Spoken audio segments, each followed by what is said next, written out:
Et ben, on est parti. Alors aujourd'hui, on attaque un gros morceau. On va enfin répondre, et plutôt je vais répondre pour vous à la question comment on trouve les bons mots et comment on fait pour parler de manière fluide. Accrochez-vous bien, mes futurs leaders, parce que aujourd'hui, le mythe va tomber. Ce n'est pas une promesse en l'air. À la fin de cette vidéo, vous saurez exactement comment trouver les bons mots, s'il est intéressant de trouver les bons mots à l'oral, comment adapter votre vocabulaire, le développer et enfin parler avec élégance. Alors si c'est bon pour vous, déjà on s'abonne à la chaîne YouTube, ensuite on n'oublie pas le like et puis à la fin de cette vidéo, on me dit ce qu'on en a pensé en commentaire. Vous êtes partant? Alors c'est parti, pas de constat d'introduction, on attaque sur les 4 conseils de cette vidéo par le premier, arrêtez de vous focus sur les mots que vous allez utiliser. Les mots ont très peu d'importance à l'oral. Attention, je vous vois déjà venir en commentaire. William a dit que les mots ne servaient à rien. Finalement, tant qu'on a un peu de prestance, qu'on a une belle voix, ça suffira. C'est pas du tout ce que j'ai dit. Les chiffres ont montré, et c'est une analyse poussée qui a été faite sur la communication verbale, non verbale et paraverbale. Vous avez ces 3 formes de communication et vous avez des chiffres qui sont sortis. Certains les remettent en cause en disant que c'est n'importe quoi, que l'impact est différent. Je suis tout à fait d'accord. En fonction du canal de communication utilisé, que ce soit en vidéo, que ce soit en audio, que ce soit en face à face, ces chiffres-là peuvent varier. Mais j'aime bien m'appuyer sur ces chiffres-là pour comprendre l'importance de ces 3 formes de communication. Le verbal, c'est 7% de l'impact que vous allez avoir sur votre interlocuteur. Le non-verbal, gestuel, eyes contact, posture, c'est 54%. Le paraverbal, votre voix, c'est 38%. Total, normalement, vous êtes à 100. Vous vous rendez bien compte que placer correctement votre voix, mettre des silences au bon moment, avoir une voix mélodieuse, audible, mais également agréable à l'oral, c'est presque 40%. Si vous soignez en plus votre apparence, votre look, votre gestuel, votre manière de communiquer, le contact que vous allez créer avec l'autre, qu'il soit physique ou simplement visuel, c'est 54%. Donc vous imaginez bien que derrière, les mots utilisés ont très peu d'impact. Maintenant, est-ce qu'il ne faut pas utiliser un vocabulaire chatoyant? Est-ce qu'il faut pas savoir bien parler, bien structurer ses phrases? C'est pas ce que je vous recommande. Mais j'ai envie de faire tomber ce mythe dans le premier point en vous expliquant que vous focalisez trop sur comment je dis ça? Ça a peu d'importance. En bref, j'espère que vous allez être d'accord avec moi, je préfère quelqu'un qui a une communication simple, qui fait des phrases courtes, mais qui a une très bonne voix et qui a surtout une communication claire, avec même un très bon non-verbal, plutôt que quelqu'un qui chercherait ses mots en permanence, qui serait hésitant sur le fait d'utiliser peut-être les bons mots, qui par conséquent, en cherchant l'inspiration, ferait ce que je suis en train de faire là, c'est-à-dire réfléchirait aux mots qu'il va utiliser et briserait littéralement le eye contact qu'il pourrait avoir avec vous. En bref, sur ce premier conseil, ne vous focalisez pas trop sur les mots utilisés, parlez de manière claire, exprimez le fond de votre pensée et soignez plus votre communication paraverbale et votre langage corporel. Mais les mots ont quand même leur importance. Et oui. Et c'est le deuxième conseil de cette vidéo, c'est de savoir quand même mieux structurer votre pensée.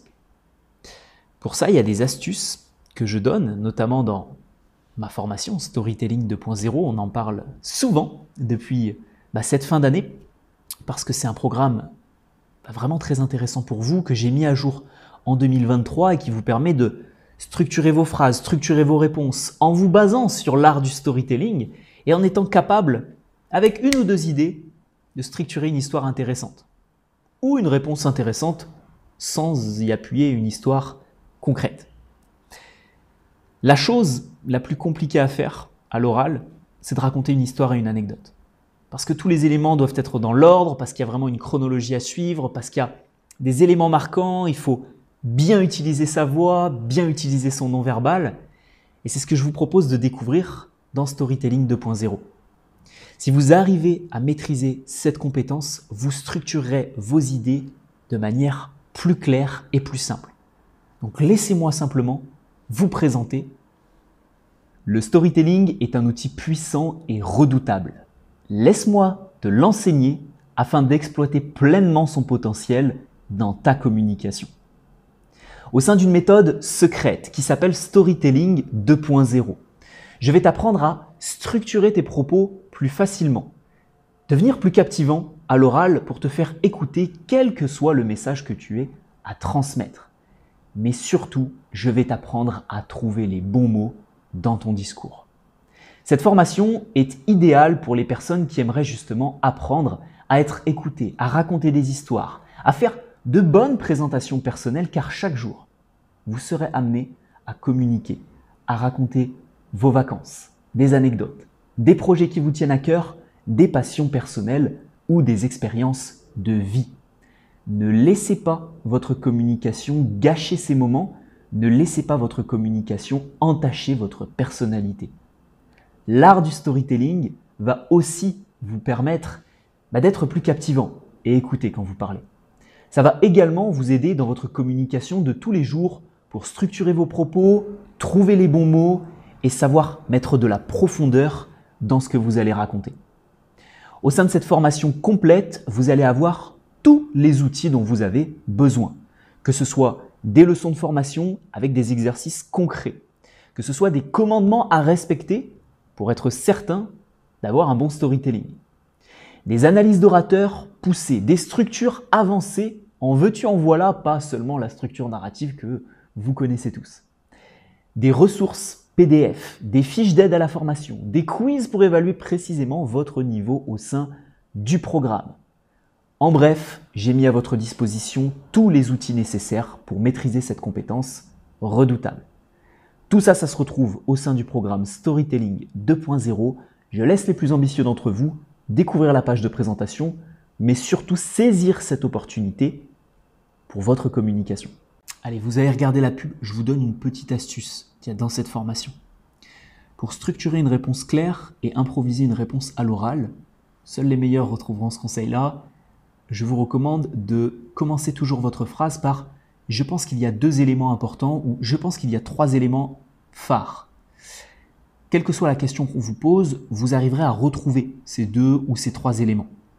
C'est un conseil que je donne dans Storytelling 2.0 pour structurer vos idées. Pourquoi ? Parce que quand quelqu'un va vous demander « William, qu'est-ce que tu penses de… Tenez, je vais vous faire ce résumé de livre juste après, ou peut-être demain. C'est un livre « Contagious » de Jonas Berger, le culte de l'influence sociale, que je vais vous résumer sur YouTube dans les prochains jours. Si un ami à moi l'avait lu et qui m'aurait dit « William, ouais, tu l'as lu aussi ? Oui, je l'ai lu. Écoute, qu'est-ce que tu en as retenu ?» Plutôt que de me dire « Oula, qu'est-ce que j'en ai retenu ?» J'irai structurer mes idées en lui disant « Écoute, moi j'ai retenu 2 choses importantes dans ce livre sur l'influence sociale. Premièrement, c'est déjà que l'auteur explique que les techniques d'influence, les techniques de communication virale sont des choses qui peuvent être anticipées. Et c'est pas de la chance ou c'est pas le Saint-Esprit qui, à un moment donné, vous touche. Et puis, ce qui est important aussi, c'est ce que l'auteur appelle le capital social. Je vous laisserai découvrir le résumé de livre pour voir de quoi il s'agit. Mais en fait, en allant structurer votre réponse directement par 1 ou 2 points, ça vous permet déjà de gagner du temps et ensuite de ne pas avoir trop de champs de possibilités pour structurer une réponse claire. Ça vous permet de trouver en bref les bons mots à l'oral. Si ce conseil, vous l'avez trouvé puissant, le like en dessous de la vidéo et croyez-moi, dans Storytelling 2.0, vous retrouverez pas mal d'autres astuces du même genre pour structurer vos propos. La 3e technique que je peux vous donner qui a fonctionné sur moi. Alors je pense que vous n'allez pas utiliser la même.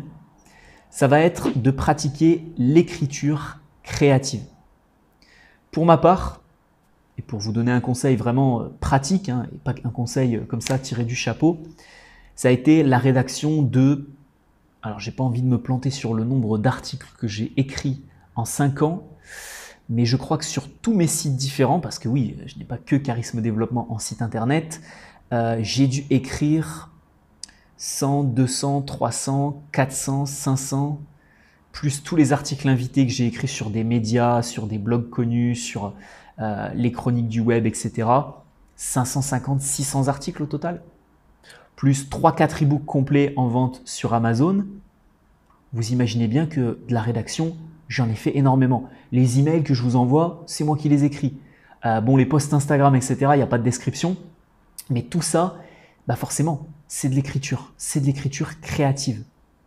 Alors le but, c'est pas que vous lanciez un blog. Quoique si vous en avez un, ça peut être utile pour vous. Mais en fait, j'ai envie que vous puissiez écrire beaucoup plus souvent des choses.